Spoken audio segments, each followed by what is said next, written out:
حضرت سید احمد شہید اور حضرت شاہ اسماعیل شہید رحمہم اللہ آگے بڑھاتے رہے۔ کچھ زیادہ بیان کرنے کا وقت نہیں ہے، لیکن یہ بات اپنے ذہن میں بٹھانی چاہیے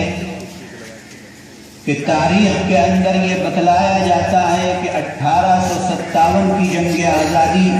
وہ پہلی جنگ آزادی ہے جو ملک کی آزادی کے لیے لڑی گئی۔ وہ تاریخ کے بتلانے والے غلط بتلاتے ہیں، اس لیے کہ سن 1799 کے اندر حضرت ٹیپو سلطان رحمت اللہ علیہ نے میسور میں جو لڑائی لڑی ہے اور جس کی قیادت کی ہے اور جس میں ان کو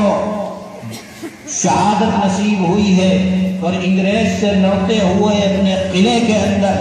ختم ہو گئے، اور جس وقت ان کے مصاحبوں نے اور ساتھیوں نے حضرت ٹیپو سلطان رحمت اللہ علیہ کو کہا کہ اب آپ گھر چکے ہیں چاروں طرف سے، بہتر یہ ہوگا کہ آپ اپنے آپ کو انگریز کے حوالے کر دیجئے، انگریز آپ کے رتبے کا مرتبے کا خیال کرتے ہوئے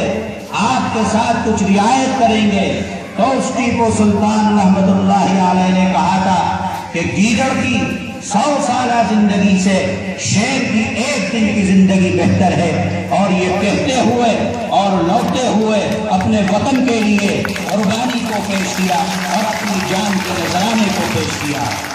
وہی ٹیپو سلطان رحمت اللہ علیہ پہلی جنگ آزادی ہندوستان کے لیے لڑتے ہیں، اس ملک کو آزاد کرانے کے لیے لڑتے ہیں، اس ملک سے